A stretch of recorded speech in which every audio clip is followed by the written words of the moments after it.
Ladies and gentlemen, good afternoon. My name is Christopher Starling, and I am the Director of Military and Veteran Affairs here at the Marines Memorial Club. On behalf of Major General Mike Myatt, our CEO and President, and also on behalf of the World Affairs Council, with whom we're partnering, we welcome you to the Marines Memorial Theater to join us for this very special Meet the Author program. Moderating today's discussion is my good friend Joe Felter, retired Army Colonel, PhD, member of our Board of Directors here at the Marines Memorial, and currently holding positions as a fellow at both the Center for International Security Cooperation and the Hoover Institution at Stanford.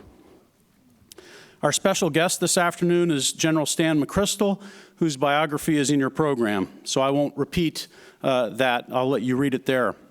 I had the privilege of meeting General McChrystal in Western Iraq in 2005, and as I read through his book, it brought back many memories, but it also made me think of my experiences in a different way. So I highly recommend the book, Team of Teams, for military enthusiasts as well as those who are involved in business. As you all know, General McChrystal commanded both the Joint Special Operations Command as well as the International Security Assistance Forces in Afghanistan, among other commands. So without any further delay, please join me in welcoming Colonel Joe Felter and General Stan McChrystal.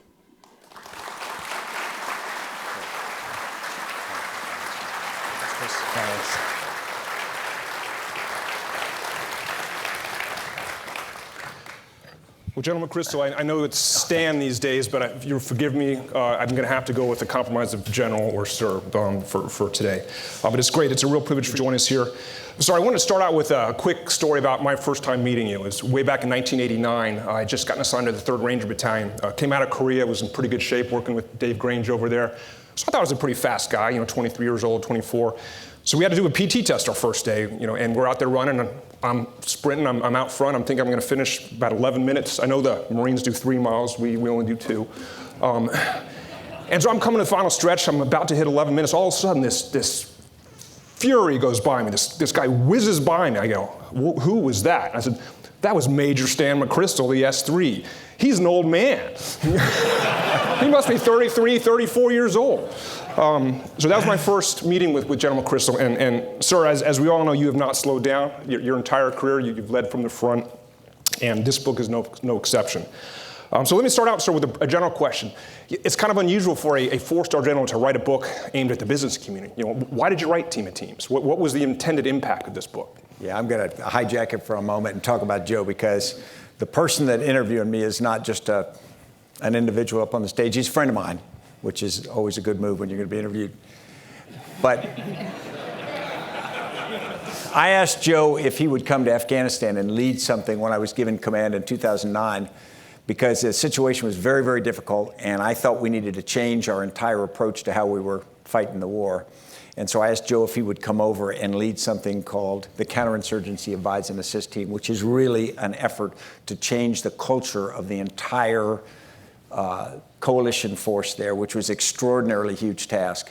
And it's a task that isn't standard. You don't only have a counterinsurgency advise and assist team. And so you need somebody to come in and take this disparate group of personalities to try to change the focus of a force. And Joe did that without any hesitation, came and took an extraordinarily difficult job and did just an amazing. So I'm deeply in his debt. After he left the service, he went out and got a PhD. And of course, he ran into me and kind of lorded that over me. He says, I've got a PhD. And I said, I had a PhD once when I was younger, but I got a shot and I cleared it up. So Joe. All right, well, sir, if you watch the movies, go to any bookstore, you have a pretty good understanding about the Navy SEALs. That's a joke. But there's a lot more people on this team of teams. So could you kind of talk about the teams that made up this team of teams, in as far as you can share with this Sure. group? My background was a combination of conventional military and then special operations. I'd been a Green Beret when I was young. I call it my misspent youth. And then I got in the Rangers, and then I was part of an organization called Joint Special Operations Command. And that organization was created after the failure of the Iran rescue mission in the spring of 1980. And many of you will remember, we tried Operation Eagle Claw to go into Tehran and rescue Americans held hostage in the embassy in one other location. And it was a really difficult mission, almost by definition. But in 1980, it was even more difficult because the American military coming out of Vietnam had a lot of challenges. And so this very complicated operation deep into Iran ended up failing for several reasons. But at the end of the day, when they deconstructed it, very simply, it was Navy helicopters flown by Marine pilots linking up with Air Force cargo aircraft carrying Army commandos, none of which had ever really worked together before. So you're asking an ad hoc organization of really good people to pull off something that was extraordinarily difficult to do, and it failed. And so in the wake of that, they did the Holloway Commission, and they studied the problem, and they said, what we're going to do is create an organization to have the ability to do things we think we're going to need to do in the future. This is just a little bit after the Israelis had gone to Entebbe in 1975. And you remember, there's this feeling that terrorism and other challenges are on the rise. So the idea was to create an organization that could do counter-hijacking, hostage rescue, and very specific raids. And so they took this organization and they made it a standing task force, and they put Delta Force, SEAL Team 6, the Rangers, Special Operations Aviation in it. And it was specially selected people, lavishly resourced, exquisitely trained, pulled together. And this very, very effective, this very special and effective task force sort of went forward from 1981 on. And I was in it on and off through my career. And it had developed this extraordinary track record, starting with the invasion of Grenada in 1983, Panama, the first Gulf War, this series of successes. And you know most of the successes in the last 15 or so years, the killing of Osama bin Laden, the rescue of Captain Phillips and whatnot. These were all done by this organization. So it was made up of these extraordinarily individuals forged into these world-class small teams, small assault teams of 5 guys, or up to a platoon or troop of up to 20 people. And in many cases, those organizations, the people were just amazingly competent, but they were also very cohesive, because in an assault team, you might not have anybody change for 8 or 10 years. You get that close and work that well. So we built these extraordinary small teams with these very strong cultures, strong values. But you know, the cultures were so strong and so cohesive, they were almost tribal. And think about it, when you are part of a very special tribe, who do you not like? Everybody who ain't us. The Navy SEALs have this saying, the point at which everyone else sucks. And what that is you like the people in your little team, you sort of tolerate the people in your slightly bigger team, and everybody else isn't us.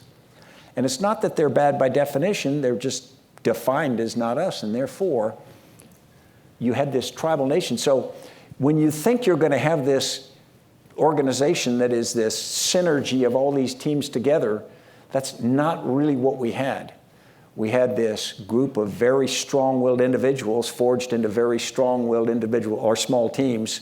But then when you try to connect those small teams, you had the effect we'd call silos. Now that's the popular term, and limitations that made them operate. So we were excellent. We were just extraordinary at what we did, but we weren't the most flexible people in the world, and we weren't the most tolerant people ever. General, much of your book uses your experiences really building JSOC, the airplane or the space shuttle, as we used to call it in flight. Could you describe how you viewed the threat when you came to Iraq? Was it late 2003, I believe? How did it evolve and why? Yeah. And I didn't build JSOC. I joined it when I was young, but it was built. It was extraordinary when I took command of it. And that was the good thing. It was extraordinary. I didn't have to go make it extraordinary. The bad thing was it was extraordinary, and everybody in it knew it was extraordinary. And so there's a certain, we're going to change. No, we're not. And so when I got into Iraq, you remember we invaded in the spring of 2003, and regardless of what you thought about the political decision on that, it looked initially like it was going to be sort of easy. We were going to go to Baghdad, take Baghdad, not a tremendous amount of fighting doing that. The Saddam Hussein government fell. But the assumptions upon which the invasion was based was that we'd be able to hand the keys over to a new government, we'd be able to let Iraqis take over, and that life would go on pretty quickly, were just wrong. They were just misplaced. And so what we found was the chaos of the initial invasion gave way to cascading chaos.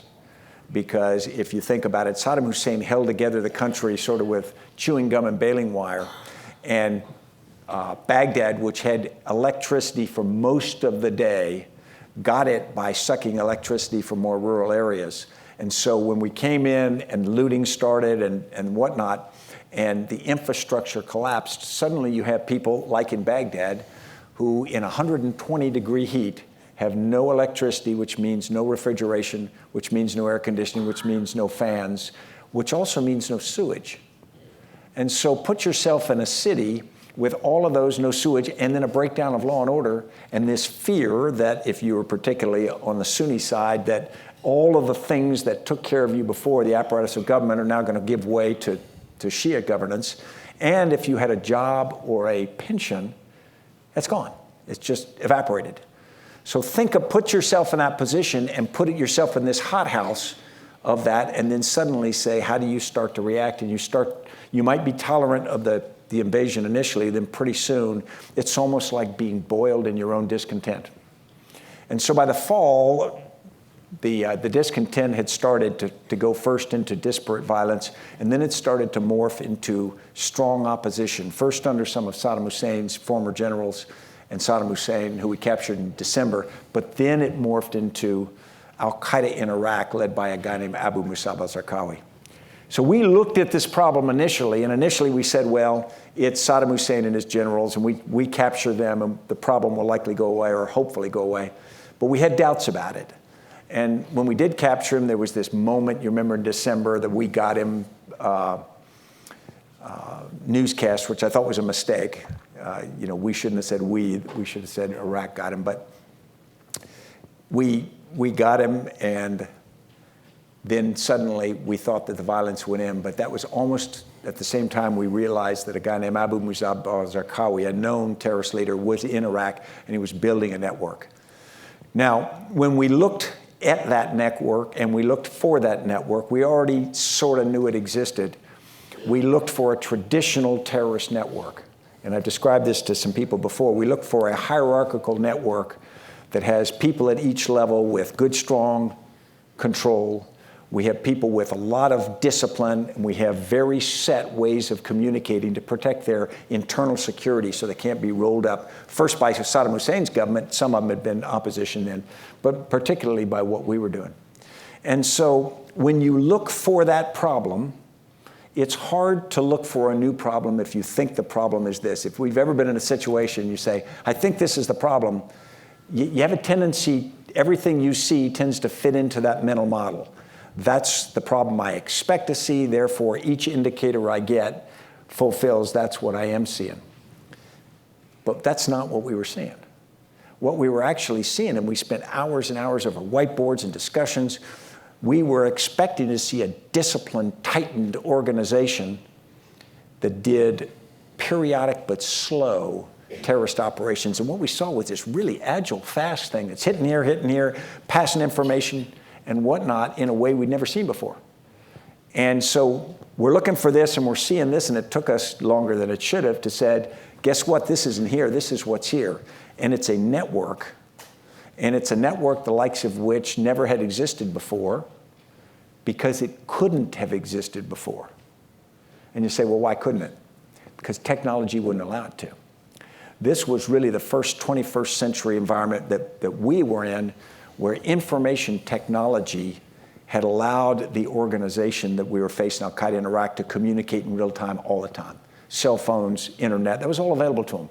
So as a consequence, suddenly they're communicating in ways not available to anyone in history, and they are using it to just develop this new way of operation. I don't think they figured it out. They didn't go on a strategy offsite and come up with this plan, this is what we're gonna do. They just did it. And then as it worked, they did more of it, and it changed the fundamental DNA of the organization. They still had leaders and all. Now, to be honest, we stayed pretty fixated on going after the senior leaders for quite a while because, you know, in the world of counterterrorism, that's considered the secret. Go get the senior leaders and the organization will collapse.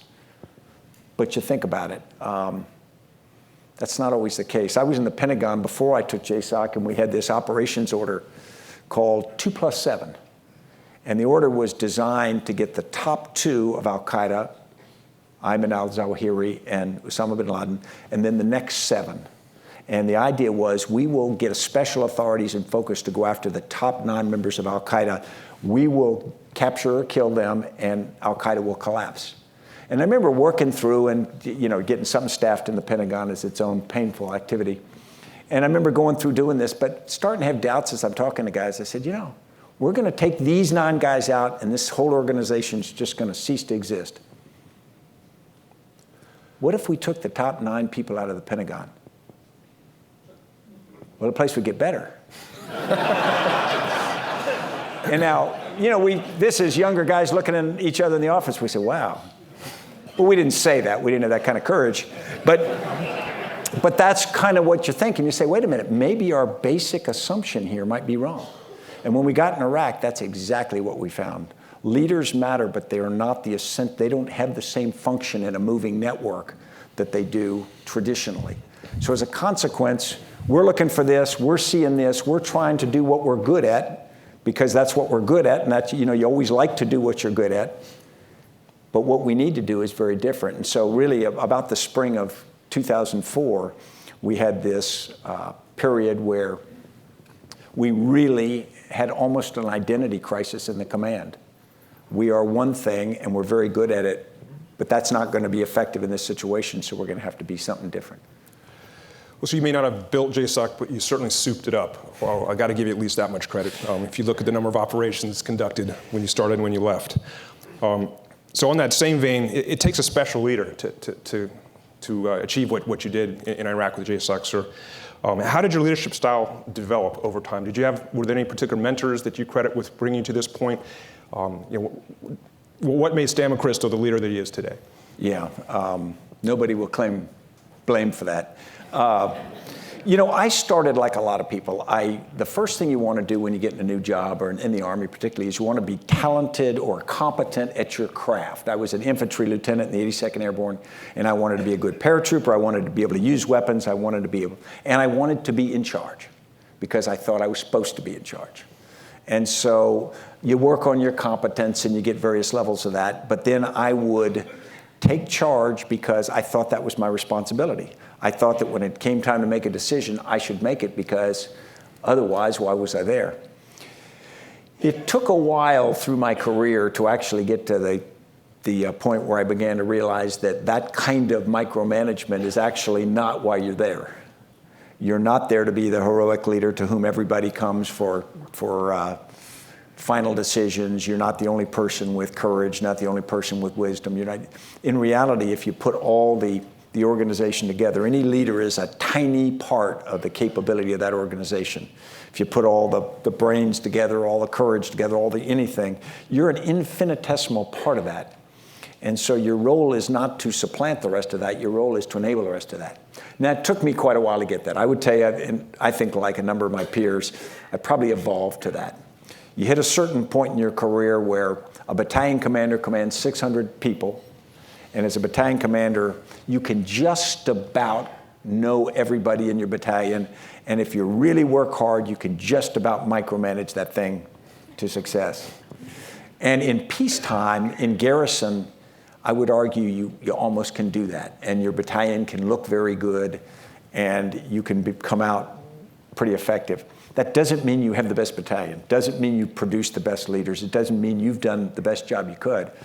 But there's that temptation to do that because you can sort of shine the sneaker. And I get that part in my career. I started to realize, and I had some really good leaders below, parallel, and above me that pointed that out, that says it isn't about you. It isn't about being the best battalion commander. It's being about the best battalion, having the best battalion. So you start to realize, and so as your span of control goes, what I think I came to was that's when you start to let go. It's interesting. You get more rank, you get more power, but that's the time to let go. But then we hit this crossover point. I mentioned technology a little while ago. We had this explosion of technology. Really, the first Gulf War was high tech, but it was nothing compared to what we had in 2001 and 2003. We had a glimpse of it in 1991. But in 2003, we could communicate. I could sit in my operations center in JSOC. We had 12 screens. I could watch every raid we were doing, whether it was Afghanistan, Iraq, Horn of Africa, or wherever. I could watch them all in real time, TV. And because we took our FM radio and we pumped it into our tactical internet, I actually could listen to every radio call on every objective between every sergeant and private and officer there. I could listen, and if I wanted to, I could talk.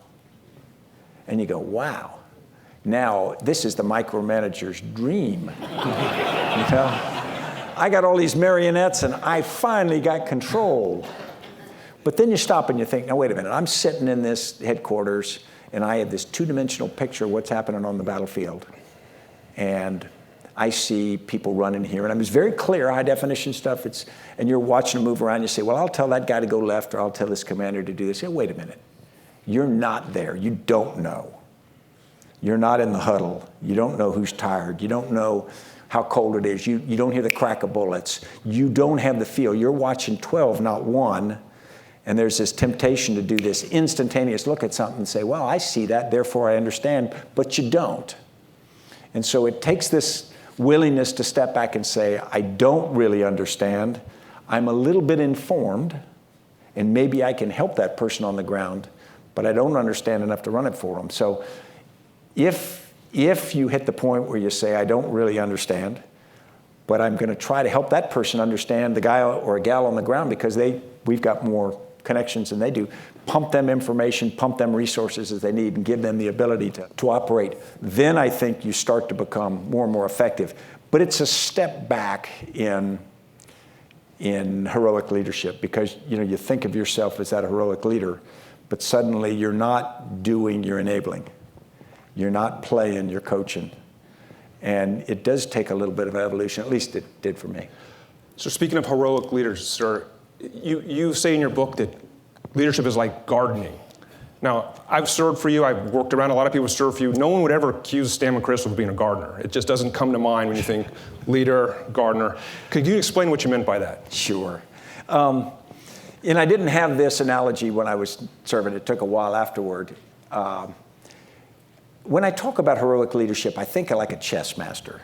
I mean, if you think about it, you're a chess master, you got this 64 squares on the chessboard, you've got 16 pieces, all of which have certain capabilities and how they move in power. And you're against an opposing chess master who has 16 pieces with the exact same capability. And so it's sort of mano a mano, one-on-one. And if you're good, you're going to maneuver your pieces better than the opposing chess master, and you're going to beat them. And so leaders, and I had the tendency to think of myself as a chess master, so I'm going to be better than that person, so I'm going to move my piece, and then they move their piece. And I'm across from, mentally, I'm across from Abu Musab al-Zarqawi, then I move my piece, then he moves a piece, then they move another piece, and then they move another piece. And I go, wait a minute, that's against the rules. And then I'm reminded, there are no rules. And then suddenly you realize I'm not across the board from Abu Musab al-Zarqawi. I'm across the board from 16 chess pieces, all of which can think for themselves and act for themselves. And they communicate between themselves constantly. So suddenly you're not this one person against one. You're one against these 16 interconnected people with a level of shared consciousness. And then what if it's 1,600 or 16,000? Now suddenly you say, wait a minute, there's no way I can compete with that. And that's right. There is no way you can compete with that. And so the chess master, which is what we sort of all grew up and want to be, I mean, look at it. We want politicians, CEOs, leaders. We sort of yearn for that person with all the answers. But I realized that was not me. And in this modern environment, I don't think that's anybody anymore. And so suddenly, well, how do you then compete with 16 or 1,600 or 16,000 interconnected, empowered entities where you got to create something that can compete with that? You got to create an entity. And that's where I came upon the analogy of gardener, because You say, well, a gardener grew some great squash. No, the gardener didn't grow anything. The plants do that. That's what plants do. Now, the gardener's not irrelevant. You can't throw seeds out and expect a great crop anywhere. A gardener creates an environment in which plants can grow. A gardener weeds, waters, feeds, tends, harvests, does a tremendous number of essential things, but the plants do that. All the gardener's really doing is creating an environment in which the plants can do what they do better than they would do without that help. And so now you step back and say, well, the leader's really a gardener. Well, it's not, you don't see George Washington in a gardener outfit, although that's what he spent most of his time doing. But I think that's where it is. And if we, in today's environment, I think if we can let go of the one and embrace the other, difficult as and complex as this environment is, we're better off. Sir, Osama bin Laden killed not that long after you transitioned. Mm-hmm. Could you liken that? Was that your Horatio Nelson moment? I mean, how did you feel when you learned of the news? I mean, hopefully good. Hopefully the team of teams that you built came through. I mean, how did you feel that day? Amazingly good. We'd been after Osama bin Laden for many years, and I don't want to say it was personal, but it was certainly something that we all felt strongly about. And although I don't think he certainly wasn't going to cause the collapse of Al-Qaeda, but it was essential that iconic leader be brought to justice.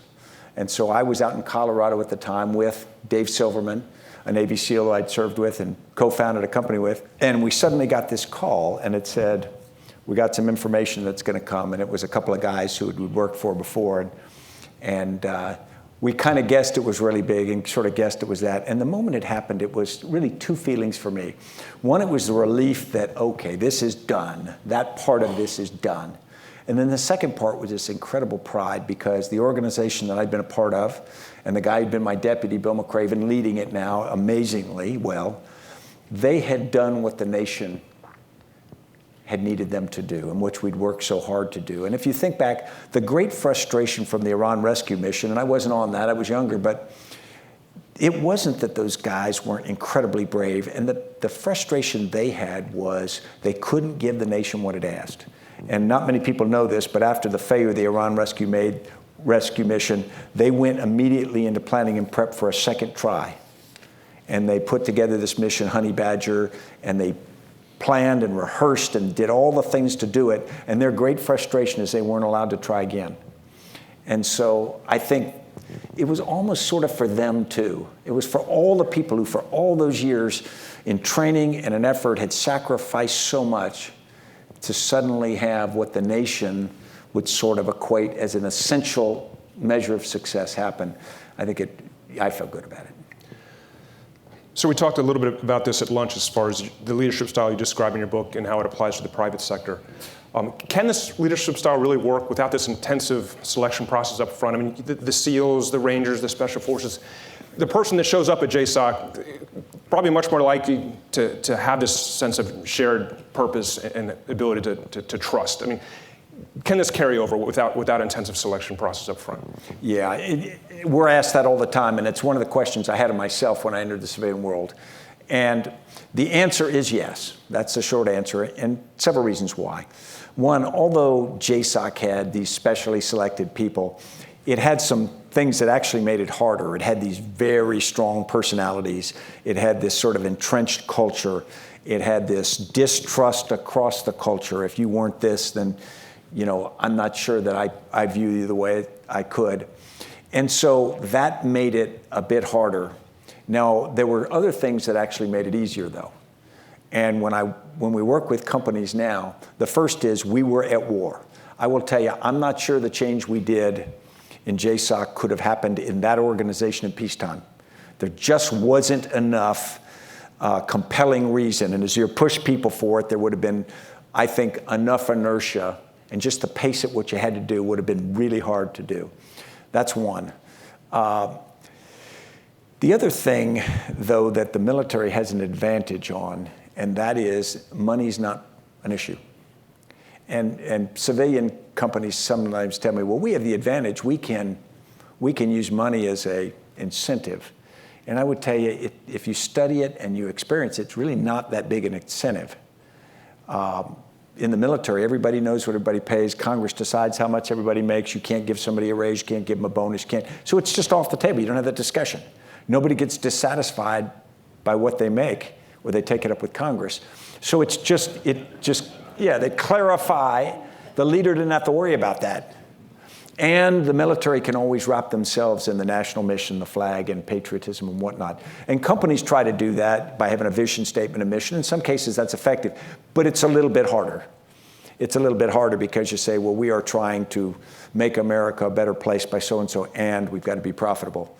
And there's always this mistrust in people's minds that says, well, is the profitable really the top line and everything else secondary?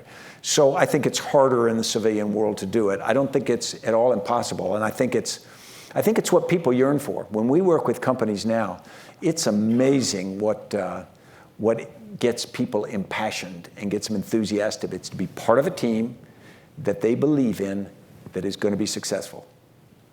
And they always want to be part of the team. They always want to believe in what they're doing is a good thing, and they always want to succeed. And if you hit all three, I found it's just extraordinarily powerful and easy to get people going in the direction.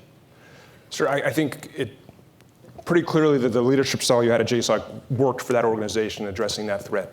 I think back to other types of threats. I know our own General Mike Mead, who I'm not sure is here today, 1st Marine Division commander during Desert Storm. We're very proud of him and runs our club here in association.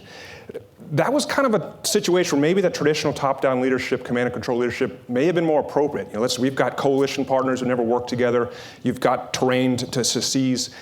Can you embrace this leadership style, but still shift back to a more traditional when required? Can you go back and forth, or do you need to, here's a team for this kind of mission, here's a team for this? Yeah, I think that there are instances in which a senior leader does a little bit of both. And so I would argue that what Mike did with the Marines on the ground going into Kuwait, the Marines were not over-controlled. The Marine squads and platoons and companies are doing what they do so marvelously well. And he's not down there micromanaging what they do because he doesn't have to, nor would it make them better. But when you start to operate in a coalition, and most of us have been in a group that is bringing together a different set of teams, there's always this sense that we want somebody to be providing direction. We want somebody to be saying, okay, everybody, we'll all talk this out, but at the end of the talk, we're going to make a decision. Everybody's going to move in this direction. We're going to have a certain amount of discipline to do that. And the more different your team is, the more important that role becomes. And so I think the role in that kind of coalition is extraordinarily powerful. You and I, in Afghanistan, we had 45 nations that were part of a coalition, all of which had different capabilities and all of which had come to Afghanistan with a different view of what the mission was. But there was a single common thread among all those organizations is they wanted to focus and they wanted to know what direction we were going. Never got any fight between people of this is what we're going to do. The frustration is when they felt like nobody was telling them which the direction was. And so I think that there is that balance. I'm not arguing that the gardener is this disengaged person. What I'm saying is eyes on, hands off of the micromanaging stuff, and the gardener has to work really hard to create that team of teams and the ecosystem. And General, you mentioned going to Afghanistan, transitioning from Iraq, a very special unit you led, and I was there when you served as our commander in Afghanistan. Different leadership challenge. What were the challenges in transitioning? What carried over, and what was this new? I remember every brief we gave, we quoted you, said, we have to think and act differently here in the theater. And we all got that. But can you talk about that transition and how you manage those challenges? Sure. When I got to Afghanistan, I thought that the situation was deteriorating. But I was asked to do a strategic assessment. But when I got there, I realized it was much worse than I thought. And it was getting much worse faster than I think any of us had anticipated. So the first thing we had to deal with was this crisis of confidence. And the crisis of confidence lay in many areas. Inside the coalition, everybody thought we weren't going to be successful for lots of reasons. The Afghans had come to the conclusion we weren't going to be successful and we were looking for the exits. The Pakistanis had come to that conclusion that we didn't have the resolve to stick this out. And the Taliban had come to that conclusion. So everybody was now recalculating what they wanted to do. The people who'd supported us were saying, okay, how do I deal with a post-coalition, post-American situation? The Taliban were saying, I can smell opportunity. The Pakistanis were saying, how do we we set ourselves up? So the big challenge when I first got there, I concluded, was to regain confidence that we could be successful, we should be successful, and we will be successful. And I was just the commander of ISAF forces. I wasn't the political leader or anything like that. So my power was limited, but I thought that this is what we had to do. And so most of my effort in the first, well, actually the whole time I was there, but particularly in the first few months, was to signal, okay, it's very serious, but it is doable, and we have got to buckle down and do it. And I thought that that's, the message I had to send, and tried to build that resolve for it. There were a lot of challenges with that, some of which are obvious and some of which are not. Some people kind of don't want to be convinced because they're already past the confidence point, but a lot of people do. Then there's this issue of dealing with the media and dealing with Congress and whatnot, because people want you to be really, really candid about what you do. So they'll come to you and they'll go, General, what's the situation in Afghanistan? And you go, well, it's very serious, and we've got to solve this problem. And they'll go, well, can you succeed? And that's an interesting moment, because it's kind of like going to that pitcher in the 7th inning who's having a little trouble, and the coach walks to the mound and says, how do you feel? Can you handle another batter? If the pitcher, I pitched when I was growing up, if the pitcher says, no, I'm done, I want the guy off the field and off the team. The only pitcher I want is the guy who says, I got it. But I want the coach to go and the catcher to go, now I think, you'd be better to sit down now. And then so you ask a general in charge of the battle, you go, okay, can you win this battle?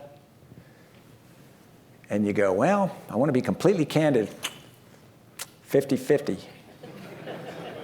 Well, there are some former Marines in this room, and if the landing craft is heading towards shore and you're about to drop the ramp, the last thing you want is the company commander to go, I don't think we got much chance on this one, guys. Because every Marine's going, excuse me? You've got to communicate, yes, we can do this. Or it's self-fulfilling. You are going to fail. And so you end up at that thing where then you've got press and people going, well, the general is unrealistic, or he is delusional, or he's dishonest. No, he's not. He's not clueless, but he's leading. He's leading people in a difficult endeavor. And so you get that paradox of that. And so you have to lead. And that was really the first time in my career I ran into that, because I'd never commanded at that level. And so that was a challenge. And then, of course, you're dealing with the politics. And I wasn't dealing with the politics just in America. I was dealing with politics in 45 nations. And that was very interesting. I'd have ministers, defense and prime ministers and presidents come visit, and they would tell me what we need to do. Had one prime minister come and says, I need more Afghan battalions in the area where my forces operate. And I said, yeah, well, we all do. That's what we're trying to build, more Afghan battalions.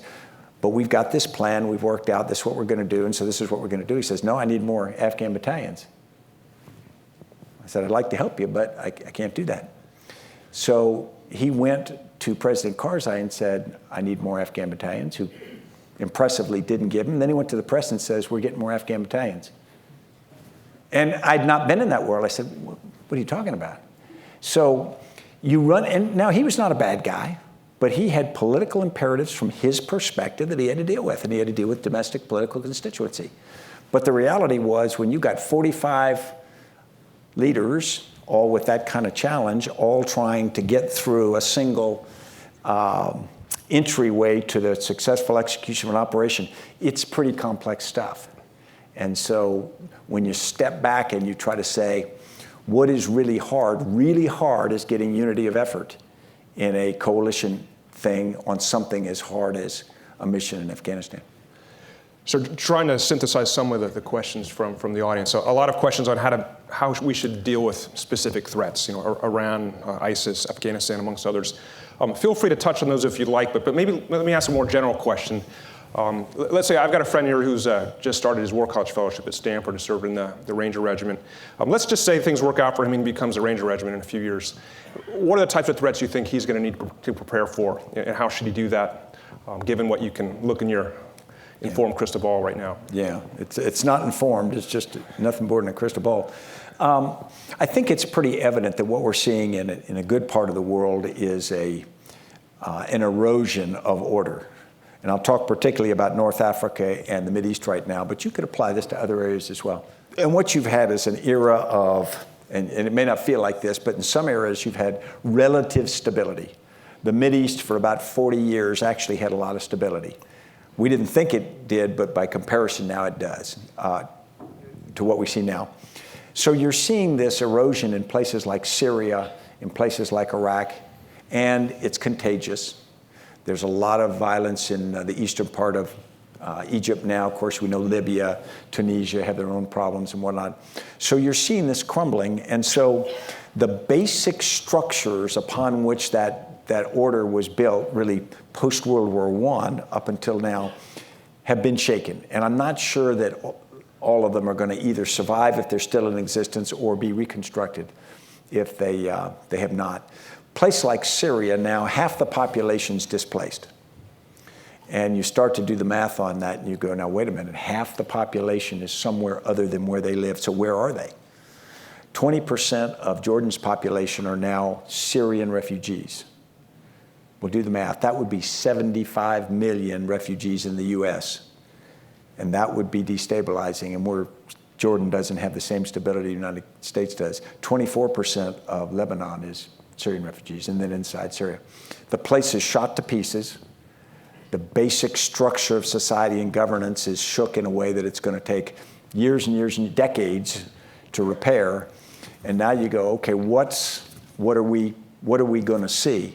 I think we're going to, hopefully, we will see a beginning move toward order, but nobody has yet been able to define what that order is. Nobody's been able to say, okay, we're finishing the Second World War, and this is going to be the new construct of the world. It may not be perfect, but we're going to have liberty in certain areas. We're going to have the fall of colonialism over about 20 years. We're going to have this superpower construct. It ain't pretty, but it's definable. It's understandable. I think if you go to the Mideast right now, there's this sense that the future is less definable than people expect. And some of the existing nations are probably a lot more fragile than they would like to believe. And so I think what we're going to see is this instability in that region without a clear Cold War-like construct. You remember for many years we were containing Iran, and then we started containing Iraq. But that was understandable, and now it's really hard to define that.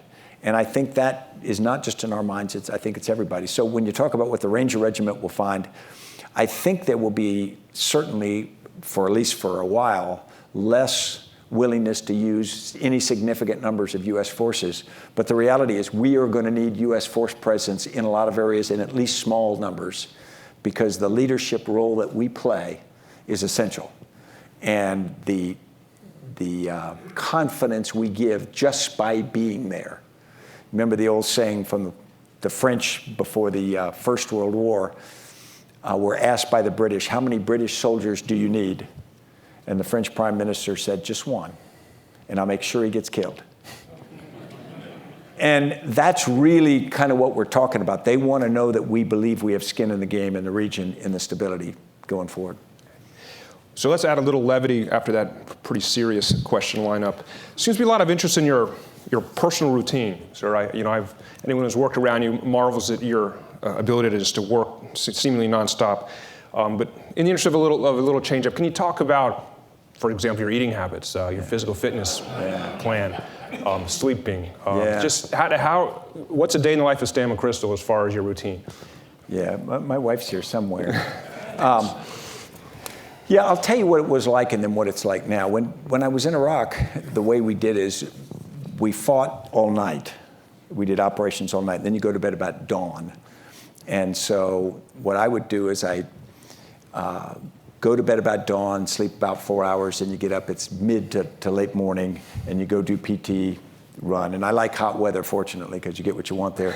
And so I'd go and run back, and then we'd start the day, and we'd do video teleconference. And I would eat one meal, dinner meal, later in the day, and then continue on. And then I'd go do one final workout before I went to bed, a real 34 minutes on a Stairmaster, just to sort of get the stress of what had happened all night out of your mind, walk one more time into the operations center, and then go to bed and then do it again the next day. It's better now. And I still, by habit, eat one meal a day, unless I'm at a social event in which you don't want to sit across somebody at a business lunch and just not eat. But I typically eat one meal a day, and people say, well, wow, you're so self-denial. That's some kind of Zen thing. It is not. It's habit. And if you saw my meal, you'd be disgusted, because it's everything within reach. And it ends when I fall asleep. The last thing I'm stuffing in my mouth before I fall asleep. So it's absolutely terrible for you. But I'm 60 now, and if I change suddenly, who knows what could happen. So, a little bit all over the map, but given we're here in the Bay Area in Silicon Valley, I'd like to ask a question that actually solicited some questions from folks in the tech community. And Steve Blank, who's a famous entrepreneur here in Silicon Valley, teaches at Stanford and Berkeley, wrote the Lean Startup, 4 Steps to the Epiphany. I think you're familiar with him, sir. He asked me if I could ask you this question. The issue for startups is that once they succeed is how do they grow that single agile team into a larger cohesive organization while keeping that speed and agility and shared sense of mission? Have you just come up with a formula for how a startup should grow and scale? Yeah, absolutely. We're the complete right answer in the book that we put. Now, yeah, that's the hardest thing. Because if you think about a startup, it is a team. And when a team grows, there's a point at which it can't be a team anymore. We all say we are team Sears, we are team whatever. But when you're 150,000 people, you're not a team anymore. Go back to how big can a team be? A lot of studies say there's a limit. What was the size of an infantry company in the Roman legions? It's 100 people a century. What's the size of an infantry company in the Marines now, the Army? They vary a little bit. It's about 100 people. That's because beyond that point, it's different. You can't know everybody. And so what we find is when an organization grows beyond a certain level, and it varies a little bit organization to organization, but it grows about a certain level, the dynamics fundamentally change. You suddenly don't know everybody. The shared consciousness and trust that exists in a small team when you're around a single table in a small room or focused on a pretty narrow problem suddenly gets diffuse. Plus, as you get bigger, you get different kinds of people. You're not all the same entrepreneurial people that shook hands to do a startup. So suddenly you're starting to go from a team to something else. And most organizations, what happens is they grow into something else, and so they need order. So we need some process. We need some discipline around here. So somebody draws on a whiteboard, here's how we're going to organize. We're going to go into these different functional or geographical sections. You're going to be responsible. You're going to be responsible for this. And they often create something that would be called based on MISI. And MISI is a term called mutually exclusive, collectively exhaustive. Now what that means is if you had a square and you divided it into a bunch of pieces, but none of them overlap, but every piece is covered, but no piece is covered by 2 people, that would be MISI. And on paper, it looks very efficient. Okay, well, here's what I'm going to do, here's what you do, and we're good. The problem's in the connections. The problem's in the interactions. That's where organizations struggle and fail, in my experience. It's not inside the small teams and the functional part of it. It's getting R&D to actually produce the product that sales knows that customers want. But often the distance between them is so great, sales can't tell R&D, what they really want is this. And then you get all the pieces in between the pipeline and whatnot to do that. And because it becomes ponderous, then you start to have mistrust. Well, those people are not building the right products. They're stupid. They ain't us. Well, the people back here are going, why can't they sell this? This is great stuff. And so you start to build that. And so what we found is the magic is trying to create a team of teams. And you can't go back to the magic of the small team. What you can do is create a team of teams in which the interaction between those teams is somewhat akin to the interaction between individuals on a really good small team. There's levels of transparency and interaction that is much greater than we're habitually used to. And modern technology lets you do this. It didn't let you 10 or 15 years ago, but it does. What holds us back is our habits and our culture. And so we can change and leverage that in a way we never had before. But those organizations which were created in the age of Frederick Winslow Taylor to be really efficient, where they used to be enabling, now they're limiting. And that's the change. So we're getting close to the end, and let me just assure everyone who sent these amazing questions, I'm going to take these and ask them to my students in Stanford. So these are not wasted, all right? But we just can't get to all of them. I tried to synthesize a few. Sir, you're a voracious reader. I know that I actually read your book, Team of Teams, as an audiobook running, and I got to tell you, it was this Pavlovian response. Every time your voice came on, I ran a little faster. True story. But I know you listen. You were always, when you were running, I saw you anywhere at ISAF listening to books. The Marines Memorial, we just established a great library here. Could you recommend a few books that we should say, hey, Stan McChrystal says, read this to many of them are veterans, young and old, that come to, just what are some books that you think should get on the folks' radar? Yeah. In your opinion? I do more of my reading by Audible than anything else as well. There are a number of ones that I've been, most of you are familiar with, of course, the classics, the Team of Teams, or Team of Rivals kind of classics, which I use to teach in my course. I'm reading The Wright Brothers right now by David McCullough. And I'd read a book on the Wright brothers a few years ago, and I thought I kind of knew the story, but he tells a story better than almost anybody I know. And so they've just gotten a successful powered flight.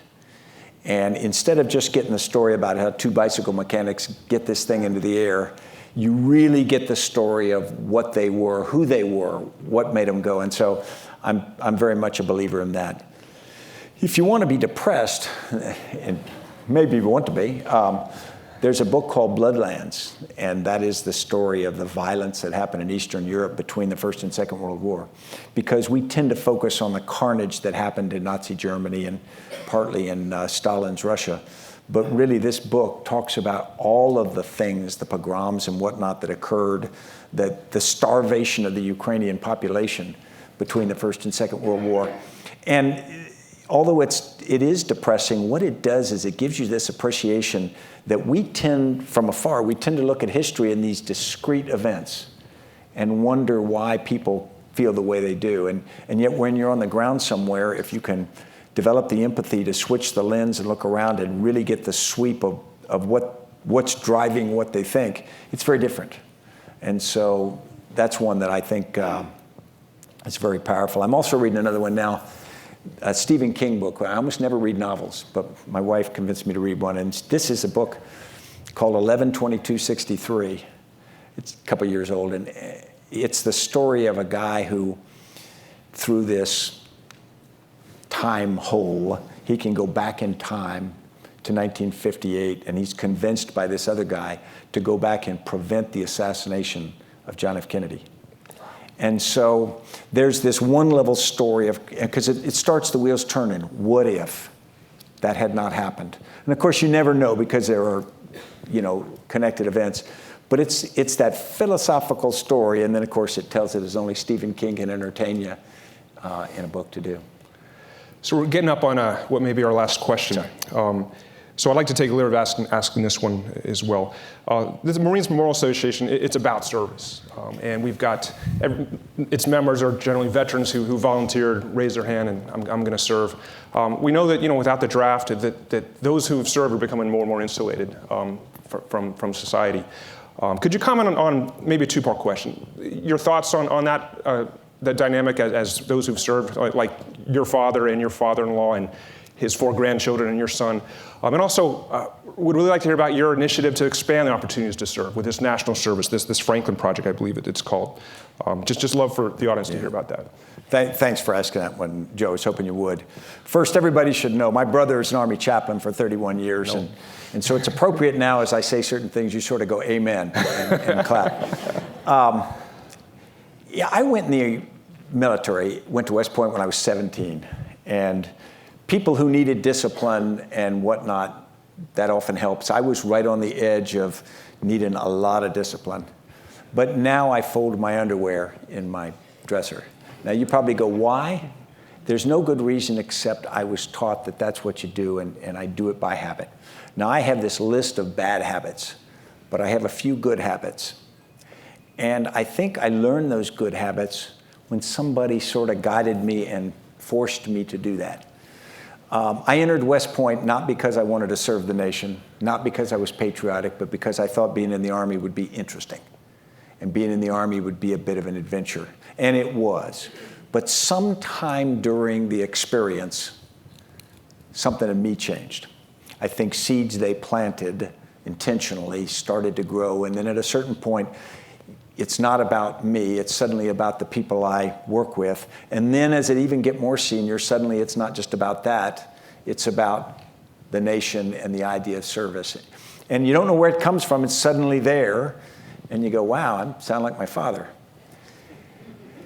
But I think America is based on an idea of citizenship. Now, if you think what citizenship is, we let the word kind of roll off our tongue. I'm a citizen. I'm going to get citizenship, or I'm going to stop somebody from getting citizenship. Citizenship isn't a thing. It's an idea. A nation's not a thing. The United States only became the United States when people got together and decided to make it the United States.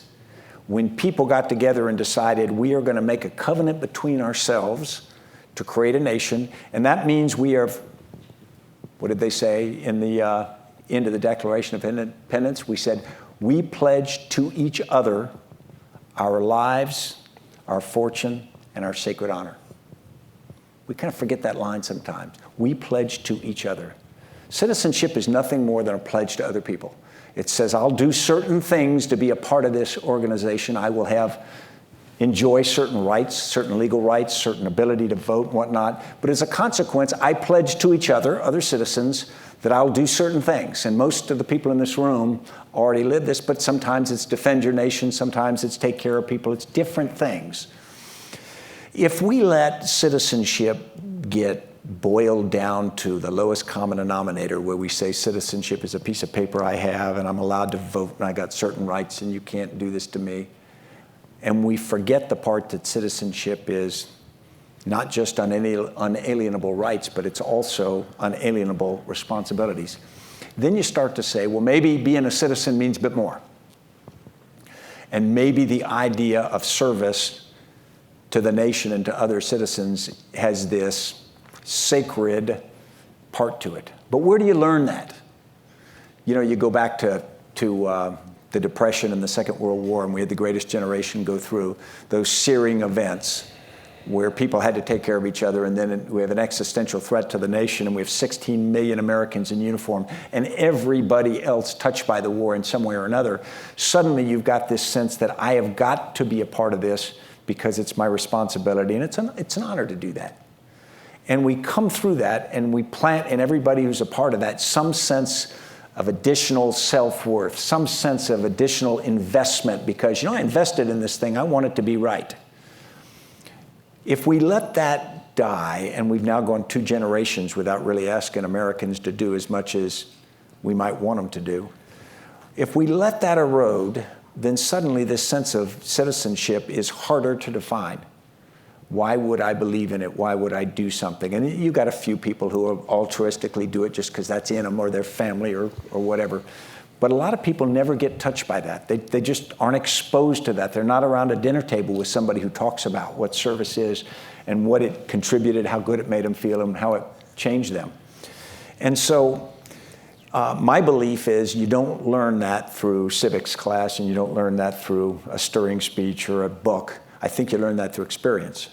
And I think what we owe young Americans now is that experience.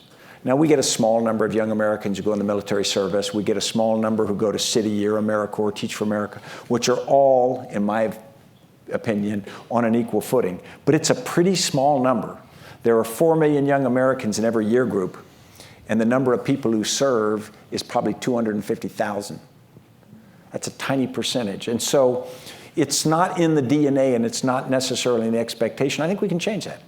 And so I'm the chairperson of the Leadership Council for the Aspen Institute's Franklin Project. And our goal is to make a year of full-time, paid national service an expectation of every young American. Not mandatory, but a cultural expectation. We say voluntary, but expected. And it's got to be full-time because I think you need that immersive experience. It can be healthcare, education, conservation. It's got to be paid because if it's not, then only people whose families can support them can do it. And we don't want that. We want everybody to do it. And we're not trying to, we say, well, if we did that, we could do a lot of improvements in our parks. We could help in healthcare a lot. We could, and that would be good, and it will be good. But the real product here are the people who come out of it. It's the alumni. It's the citizens who come out of it. The real product is someone who had that for a year in my life. You know, people who served in the military may not have loved every day. Most of us didn't. But you know, afterward, if you really look in the eye, you're glad it did it. They go, well, yeah, I am. I'm better for it. And if we create that environment for people and that shared thing that everybody can have, I think we become a better nation. And I think we have to be a better nation because I think the competition's gotten stiffer. And so that's my cause. Well, on that note, sir, just one moment, please.